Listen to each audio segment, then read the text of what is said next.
Miles of untouched forest, beautiful volcanic lakes, and isolated communities nestled along remote coast. This rich and fertile farmland has been fed by centuries of volcanic ash, and livestock freely roam roads where bicycles outnumber cars. When it comes to a true travel experience, it doesn't get any more authentic than this. But hurry, the secret is out, and travelers are beginning to flock to this friendly and inexpensive destination. It's time to meet the real, rural, and raw Nicaragua. Travel. For some, it's a luxurious escape, or maybe an adrenaline-filled adventure. But if you're like me, it's a precious opportunity to discover and to give back. It's time to get real. It's time to get raw. It's time for RawTravel. Nicaragua sits firmly in the middle of Central America, and like many neighboring countries, has suffered its fair share of tragedy, poverty, and political instability. But now, the largest country in Central America seems ready to embrace a bright future by welcoming travelers from all over the world. With tourism and infrastructure on the rise, Nicaragua is steadily becoming Central America's new ecotourism darling. So here's the deal with me and Nicaragua. I've been wanting to come here for years. I've heard so much about Nicaragua over the years, that it's an undiscovered gem, that it's an ecotourism paradise. Finally made it. And I have to tell you, I've only been here for a little while, but I love it. It's awesome. It's everything I expected. In a way, it's got this raw side of it that's really cool, but at the same time, there's travelers here, and they're like the cool kind of travelers, not the annoying kind that you sometimes meet. So I'm really looking forward to it, man. I can't wait. So, you know, watch out, Nicaragua. I finally made it. My journey begins in the capital, Managua, Central America's third largest city. Luckily, my Nicaraguan American buddy Francisco, who I know from home, hooked me up with his brother Javier. Javier grew up in Managua and agreed to show me an insider's view of the city. On December 23, 1972, a massive earthquake destroyed 90% of the old city of Managua, killing thousands and leaving over 250,000 people homeless. It was a rough earthquake because basically it flattened all of Managua, right? Yeah, actually all of the buildings around here are brand new, like the one in the back over there. Tell me a little bit about the Nicaraguan identity, man. Like, what makes the Nicaraguan different from, say, a Costa Rican or a Honduran? Or how are you guys different, man? Is it the food, the culture? What makes you different, man? Well, actually, the food is a lot better than the other countries. Oh, that's good to know. So I'm going to eat really well here. Yeah, okay. Because you actually have more variety of food. Okay, bigger variety, all right. Most likely because Nicaragua is right in the middle of Central America. Yeah. So all of the countries used to come over here and then meet over here in order to make the trades, right? So there's a lot of mix from cultures of Honduras, Costa Rica, Panama. Since the earthquake destroyed the old city, most of the historic buildings have been abandoned or replaced altogether. But travelers still flock to the Ciudad Vieja to get a sense of life before the tragedy. This is considered like old Managua. Okay. But this is just like Ciudad Vieja. Yeah, like the old city part. Yeah. Because most of the buildings over here are old. Everywhere you look, there is construction going on. It's as if they're building a brand new Managua. Managua seems to be a city trying to walk that thin line between preserving its past and embracing a more modern future. This is the new Malecon of Managua. It's basically got new restaurants, new places to visit. It also has a ferry that goes into the lake. Okay. Every weekend. I mean, they have that open. Right now, as you can see, all the structures is basically new. Yeah, man, it's beautiful, really. You know, on the weekends, a lot of people here, right? on the weekends, most likely, you know, the tourists and also, you know, people that live in Managua. This is like an option, you know, to come and have fun. People were like, there's no reason to go to Managua, just don't waste your time, just go to Granada, León, whatever. And it turns out there is a reason to come here. It's pretty cool, right? Yes, I mean, I like it. We actually have a lot of places like the old Managua, and we also have these new sites, basically like the new pier that we have over here. And they're building more stuff. Exactly. I mean, everything is under construction right now, but it's going to be a really cool place with the whole buildings and the whole malls and everything. You know, it's going to be like a whole different city. Now it's time to see the real reason travelers are flocking to Nicaragua. Traveling with Nicaragua is relatively easy and straightforward. You can access most of the country's sites by bus. Chicken bus, that is. This is my first chicken bus in Nicaragua, and it's cool. For my producer, not so much. Me, I'm comfortable. Look.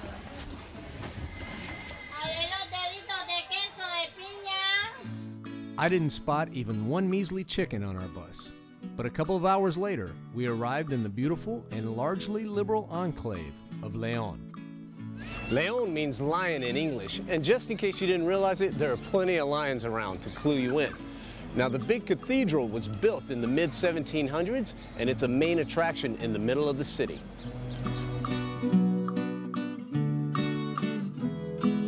León is a college town with a deep history of liberal politics counteracting the more conservative-leaning Granada. León isn't shy about expressing its political history. We stumbled upon a demonstration where locals reenacted the battles of the Nicaraguan National Guard against the Sandinistas. In the 1979 revolution, the Sandinistas seized the streets of León from the country's National Guard. León's grand architecture is a natural draw for locals and travelers alike. It's a cool mix of the historic and the modern. From León, I headed north to the tobacco-growing city of Estelí. I stopped off along the way to take in a baseball game, which is wildly popular in Nicaragua and evidently played everywhere throughout the country. I'm in a small town in Nicaragua, and everyone's gathered together not to watch soccer, but baseball. In the early 1900s, the United States Marines occupied Nicaragua for over 20 years, and their influence is still in evidence today.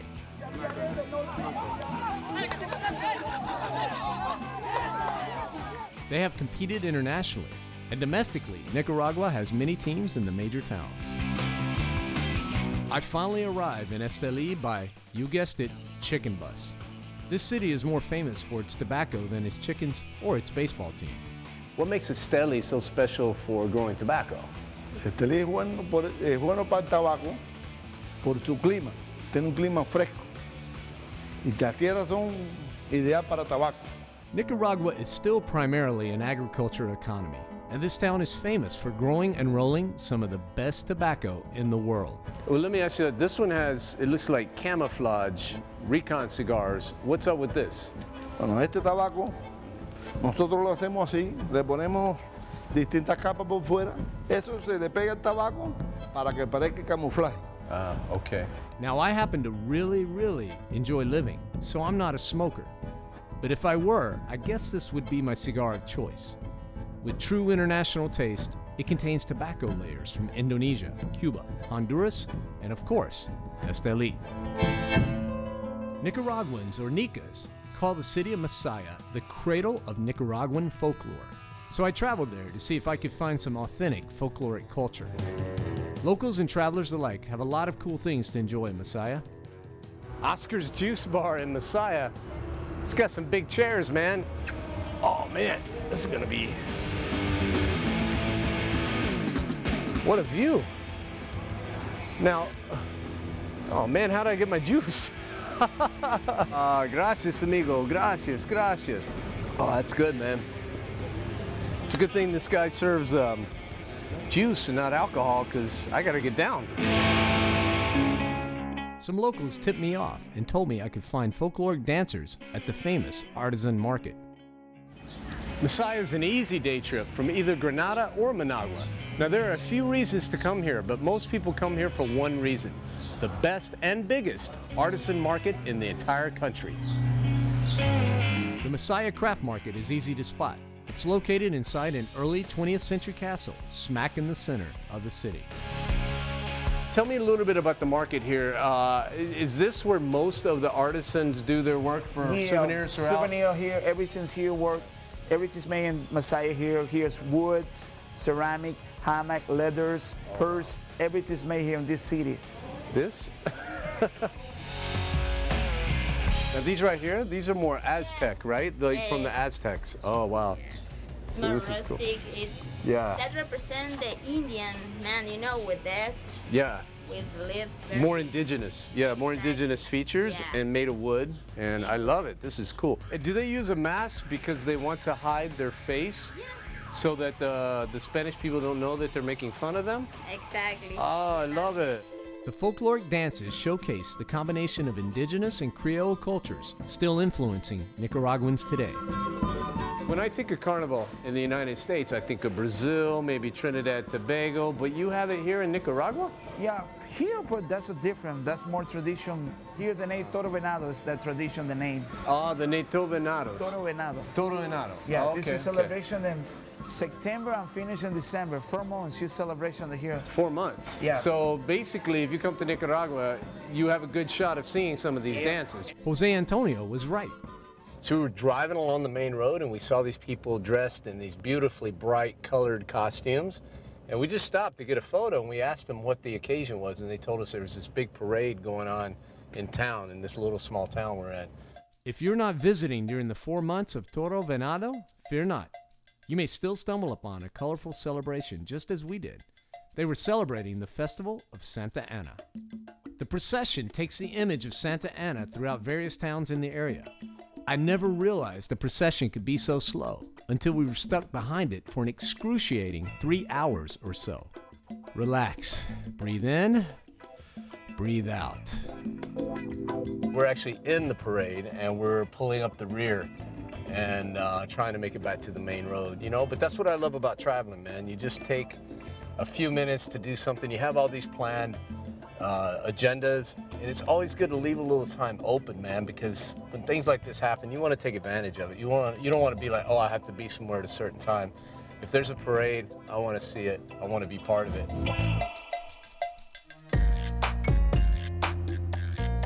Giving back while traveling is one of the world's fastest growing movements today.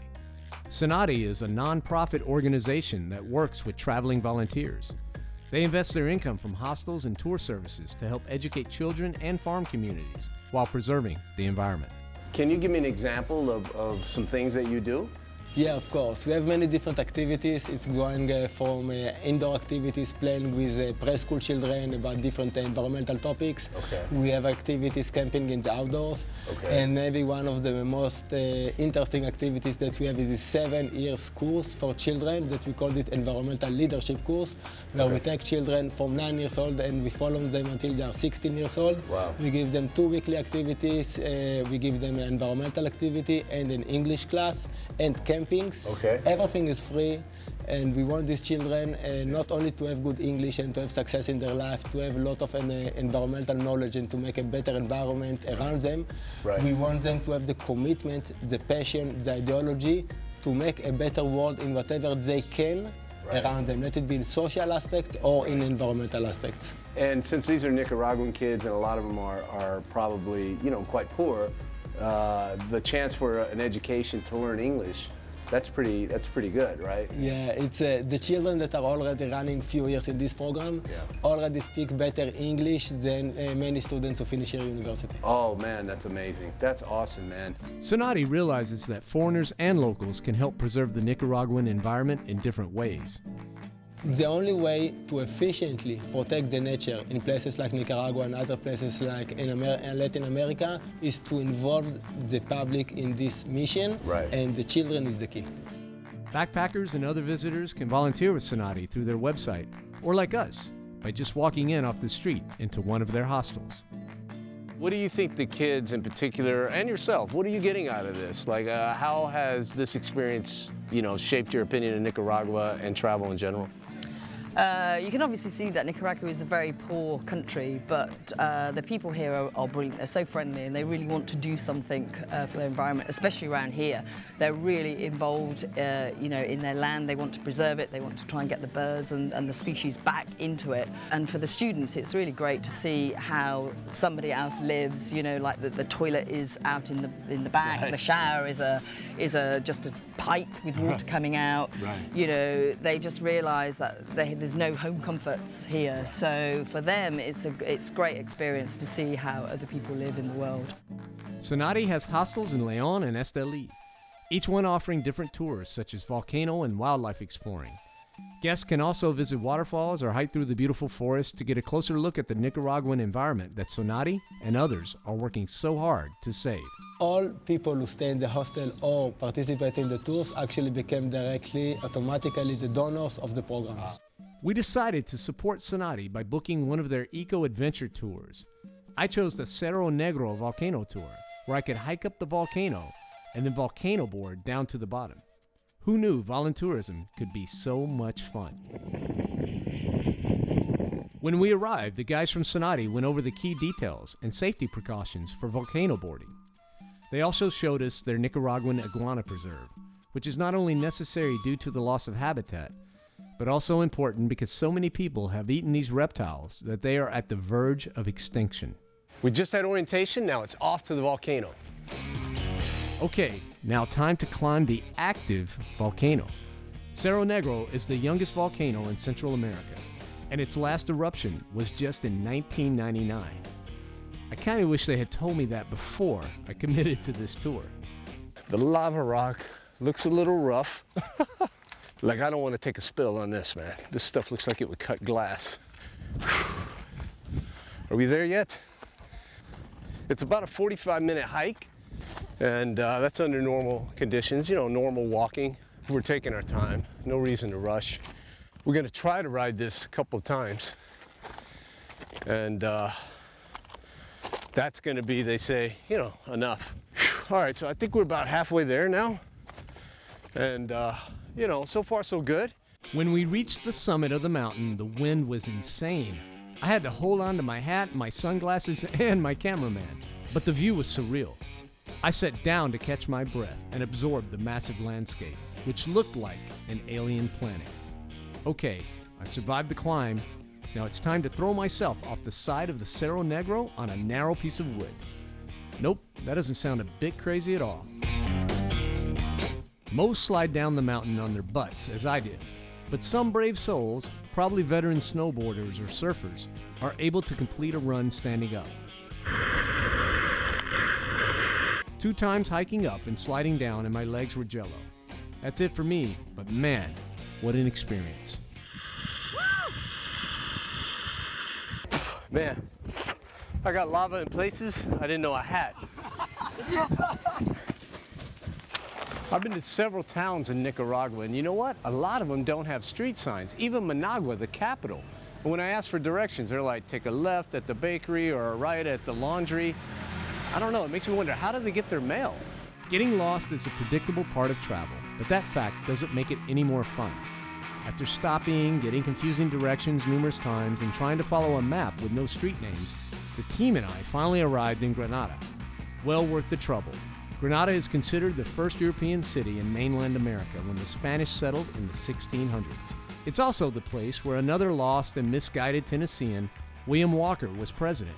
He attempted to take control of Central America during the U.S. Civil War before finally being caught and executed. That was a long time ago, but to be safe? While I'm originally from Tennessee, I just told people I was from New York or California. Do you know a little bit about the history? Because it seems like the buildings are really old.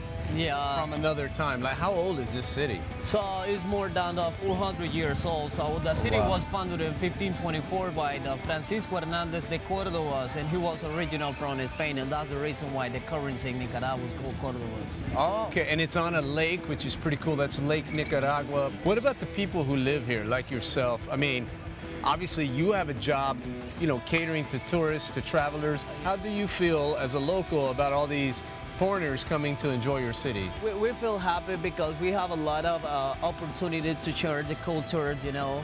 So most of your clients, they're couples, like a romantic kind of thing, or do you just get any tourists like me? Any tourist. Anybody wants to see the city from a different point of view. Yeah. Granada is a traveler-centric town, and there is a tourist zone of restaurants and shops where most foreigners usually hang out. One of the best views in the city is at the Church of the Virgin de Merced. Yeah, but the most of the tourists that come to Granada, they speak Spanglish. Do you speak Spanish? Yo habla Spanglish muy bien. Granada is beautiful and it's teeming with tourists. But if you want to escape the tourist zone, it's very easy. The market is really close by. Almost everywhere I go, I try to take time to visit the local market. This is usually the best way to meet the locals, see how they really live, and taste what they like to eat. You get a real flavor for all the spices, fruits, and vegetables. Oh, so you use this to make juices, granadilla. And actually, I think I've had granadilla juice. I had no idea it looked like this. And now I'm not sure I want to have granadilla juice. Okay, so these are mamon, and they're only found in Latin America, Puerto Rico. Oof, I don't know. Oh, wow.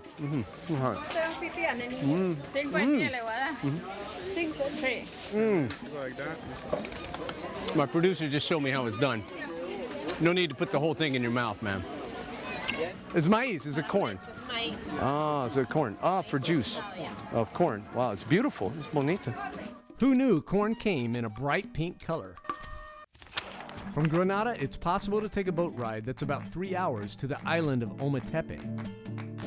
We decided to take the scenic route and drive south to the town of Rivas, where we could catch a shorter ferry ride to the island. The route from Granada to Rivas gives a true picture of rural Nicaragua. Cows in the middle of the road, pigs in the soccer fields, and off to the side of the road, a chicken that obviously missed its bus. Watch out for that cow. We're heading to Isla Ometepe, a couple of volcanoes in the middle of Lake Nicaragua, and we're just going to get away from the mainland a little bit. I've heard a lot of really good things about it, so I'm looking forward to finally checking it out. We rented a car and brought it with us, as public transportation on the island is hit or miss. It's easy and fairly cheap to put your car on the ferry to get to the island. Once in port, there are several hotels and hostels in little towns all over the island. Watch out, more horses in the street. Ome means two and Tepetel means mountain in the Aztec language. Knowing that you are on an island with two huge active volcanoes inevitably makes one wonder about escape routes. Let's see, hot lava, cool water.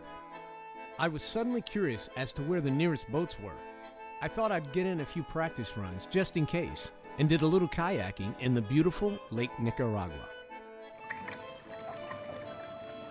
Yeah, I thought it was going to be like a really tough workout, but to be honest with you, the lake is really calm. It's not too windy, and it's just a beautiful day, man, to be on the lake. Ometepe is travel-friendly yet isolated at the same time. It's an interesting dynamic that I connected with as a raw traveler. We hiked and drove to the different little towns around the island. We even took a break for a bit of beach soccer with some friendly locals who didn't seem to mind my lack of football skills.